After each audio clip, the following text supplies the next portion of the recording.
Attention, aujourd'hui je vais tester les capsules C-Curve. Si vous me suivez depuis un moment, vous savez que j'ai un peu du mal avec les capsules parce que bon voilà, je suis habituée au chablon. Mais voilà, aujourd'hui je pense que je me suis réconciliée avec les capsules et vous allez comprendre pourquoi.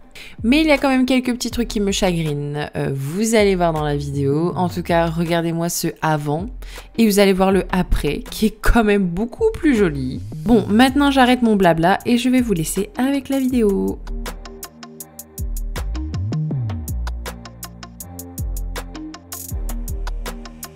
Donc c'est parti, voici sa plaque naturelle. Donc aujourd'hui on va faire un rallongement capsule comme vous l'avez compris. Et nous pouvons voir que c'était quand même pas catastrophique, mais voilà, une petite pause ça fera pas de mal. Je commence donc avec la préparation de mon ongle. Donc je commence par repousser mes cuticules délicatement et ensuite je prends un embout et je vais venir décoller tout ça. Je m'aide avec ma petite brosse à poussière que j'ai sur AliExpress, que je mets sur mes deux doigts. Voilà, ça me permet de gagner du temps pour dépoussiérer. Bien sûr, je vous laisse le lien en barre d'infos si ça vous intéresse. Sur l'autre main, elle avait des restes de résidus de gel, donc j'en profite avec mon embout de dépose pour retirer tout ça. Et ensuite, je raccourcis son ongle naturel avec la lime fine. Voici les capsules qu'on va venir utiliser pour faire le fameux rallongement. Donc c'est des capsules que j'ai eues sur AliExpress et c'est des capsules très longues en XXL forme ballerine. Et la particularité de ces capsules-là, c'est que c'est des capsules C-Curve. Bien sûr, avant de les coller, je vais venir vérifier si la capsule est à la bonne taille du doigt. Donc je regarde, je pose la capsule sur l'ongle naturel et ensuite je prends de la colle et je vais venir tout simplement la coller.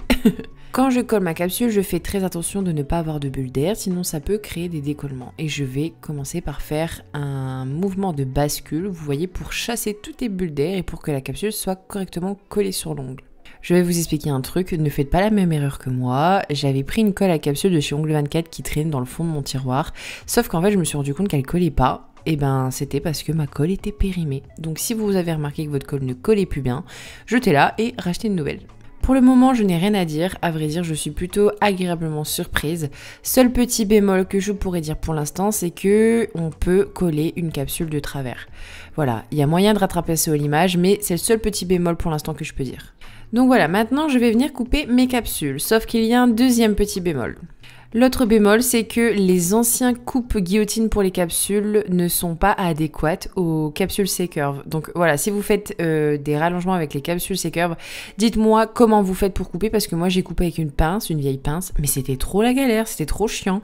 Je sais pas s'il existe des guillotines spéciales capsules C-Curve, mais voilà, en tout cas j'ai dû prendre une pince, donc je suppose que tout le monde fait ça du coup. En fait, la guillotine fonctionne bien juste pour le petit doigt parce que la capsule est beaucoup plus petite en fait. Ensuite, je vais venir matifier ma capsule pour que la base et le gel adhèrent correctement. Jusque là, j'espère que je ne vous apprends rien. Ensuite, j'en profite pour enlever la démarcation entre l'ongle naturel et la capsule. Mais faites très attention parce que ça, c'est une étape où on peut facilement creuser dans l'ongle naturel parce qu'il faut quand même insister en fait entre l'ongle naturel et la capsule. Alors, je vous avoue que je suis pas très fan de cette étape-là, mais bon, je fais quand même très attention. Faites aussi très attention. Et là, je vous ai mis en accéléré pour que vous puissiez bien voir comment je fais. Pour faire cette étape-là avec mon embout emery, j'utilise un embout emery à grain très doux et j'ai mis ma ponceuse entre 5000 et 6000 tours. Ensuite, je passe à la forme, donc je refais un petit peu la longueur, je refais les côtés. En fait, je fais comme si je faisais la forme quand je fais un rallongement chablon. Et ce qui est pratique avec la capsule, c'est que là, on peut déjà apercevoir la forme. Voilà, je trouve ça très agréable. Et ensuite, je retourne la main pour voir si tout est bien droit, s'il n'y a pas un truc de travers. Alors je suis plutôt épatée parce que on peut déjà apercevoir un joli C-Curve. Ensuite je vais venir m'attaquer aux cuticules, donc je vais venir les couper avec le ciseau de chez Nice FRS. Alors pourquoi je coupe les cuticules maintenant? Parce que je vais travailler un effet de dégradé au niveau des cuticules avec des paillettes et pour ça j'ai besoin déjà d'avoir des cuticules nickel parce que je vais venir mettre une couche de couleur, Non, vous avez compris. Je vais venir faire un dégradé de couleur et vu qu'avec mon petit pinceau, je vais passer en dessous de la cutie, j'ai besoin que la cuticule soit parfaitement propre. Une fois tout ça coupé, tout ça nettoyé, je vais venir prendre mon déshydratant. J'en profite en fait pour passer en dessous de la cuticule pour vraiment bien enlever tous les petits résidus de poussière. J'attends que ça sèche bien et on passe à la base.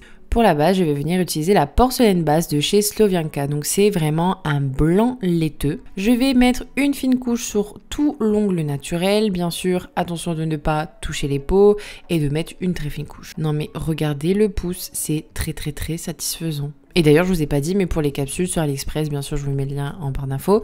Mais vous avez la couleur transparent et naturelle. Et moi, c'est la couleur naturelle que j'ai utilisée. Je vais venir utiliser deux couleurs, donc pour faire une main verte et une main jaune. Donc ça, c'est deux couleurs de chez Slovianka qui est des couleurs néon. Donc il y a un vert et un jaune. Et la particularité de ces vernis-là, c'est qu'ils sentent le bubblegum. Oui.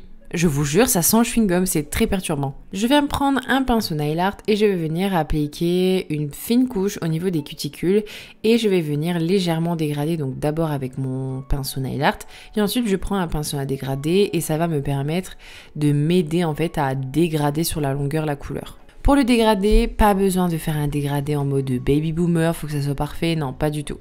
Essayez de dégrader un maximum pour que ça soit le plus beau possible entre guillemets, mais sachez que on va utiliser un gel milky par-dessus et ça va nous permettre de faire fondre justement ce dégradé. Je passe à l'autre main, c'est la main verte cette fois-ci et je vous ai pas montré mais juste avant de mettre la couleur, je viens repousser les cuticules pour pouvoir mettre ma couleur proprement. Ensuite, une fois que j'ai bien catalysé, je vais venir rajouter par-dessus des petits flecks. Donc ici, c'est des flecks de chez Neonace, mais vous pouvez utiliser les flecks que vous voulez, perso, d'AliExpress ou je ne sais quelle d'autre marque. Je viens en appliquer en fait sur le collant de ma couleur. Ça va permettre de rajouter un reflet en plus.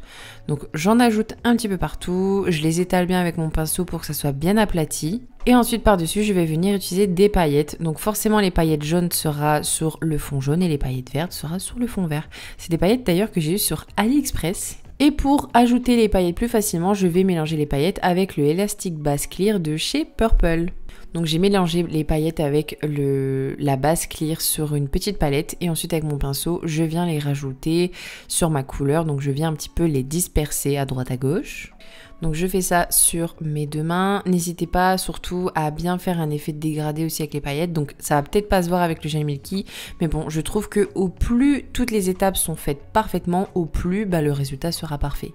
Par-dessus, je rajoute une base de clear sur mes paillettes. Vous pouvez d'ailleurs aussi ajouter du gel transparent si vous le souhaitez. Et en fait, ça va me permettre de faire une barrière protectrice pour éviter d'abîmer mes paillettes lorsque je vais limer. Voici le gel milky que je vais venir utiliser pour flouter tout ça et c'est un gel auto-égalisant de chez Slovianka. Donc c'est le Porcelain Swan, je crois que je le dis bien. Et ensuite, je l'applique sur tout l'ongle. Donc, je viens faire ma construction. Je rajoute une grosse boule et ensuite, je l'étire sur tout mon ongle. Et vu que c'est un gel auto-égalisant, c'est très facile de faire, par exemple, quelque chose de lisse pour ensuite avoir moins de limage par la suite.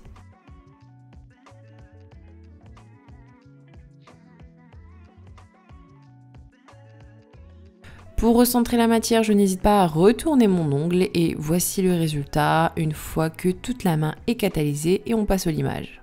Pour le limage, je commence avec ma ponceuse, donc c'est vraiment pour enlever le plus gros, pour me faciliter la tâche lorsque je vais limer avec ma lime. Donc oui, j'ai limé la construction avec mon embout qui me permet de déposer le gel. J'ai utilisé celui-là parce que le gel de chez Slovianka que j'ai utilisé est un gel qui est assez dur. Donc ça va me permettre d'aller beaucoup plus vite que si j'utilisais un embout emery. Ensuite, je prends ma lime et je vais venir faire les petites finitions. Voilà, je lisse le tout, je rafistole un petit peu sur les côtés. Et voici où on en est au niveau du limage. Donc ça, c'est la main verte. Et ben écoutez, je suis archi bluffée parce qu'on dirait carrément une poche chablon. Hein. Et on a un joli séqueur. Ouais, franchement, je vous avoue que je suis épatée. Je valide à mort ces capsules. Alors bien sûr, ces capsules n'ont rien à voir avec les capsules qu'on utilisait il y a 5 ou 10 ans. Hein. Non, là c'est carrément des capsules C-Curve. En plus de ça, c'est beaucoup plus solide parce que justement, il y a le C-Curve et c'est tellement plus joli que les capsules toutes plates, là, toutes crochues. Ah non, merci quoi. Je veux plus utiliser ces capsules-là, c'est horrible. Je n'hésite pas à retourner la main tout le temps d'ailleurs pour regarder s'il n'y a rien de travers, si la forme n'est pas trop à droite ni trop à gauche. Ensuite, comme toujours, je n'hésite pas à passer un embout en dessous de l'ongle pour justement pouvoir bien creuser, pour avoir un ongle fin. c'est ce qu'on aime. Alors d'ailleurs, je l'ai légèrement passé pour enlever, vous savez, les petits résidus de capsules là, quand on lime. Ça, c'est pas ça, par contre, c'est chiant. Pour enlever les derniers petits résidus de poussière, je passe un coup de spray désinfectant et avec une brosse, donc dédiée à ça, je viens donc retirer tout l'excédent pour vraiment avoir quelque chose de propre pour appliquer ma finition. Et d'ailleurs, en parlant de finition, je vais venir utiliser la finition Infinity de chez Beauty Distribution. D'ailleurs, je l'aime beaucoup, je vous l'avoue. Je mets une fine couche partout, mais par contre, j'ai eu un souci de carte SD, je n'avais plus de place, donc je n'ai pas pu filmer le reste de la vidéo. Autant vous dire que je suis dégoûtée, mais par contre, j'ai pu faire des photos. Donc voilà, je vous montre le résultat final en photo. J'espère que ça vous a plu et regardez-moi ce résultat de dingue. Alors là, par contre, je valide à 100% les capsules C-Curve. Le seul bémol que je peux dire, et c'est parce que j'ai l'habitude avec le chablon, c'est que on peut coller la capsule de travers. Donc voilà, c'est le seul truc chiant. C'est un peu dommage d'ailleurs. Et sinon voilà, cette vidéo est terminée. J'espère que ça vous a plu. Je vous fais de gros bisous et je vous dis rendez-vous à dimanche prochain pour une nouvelle vidéo. Salut, salut!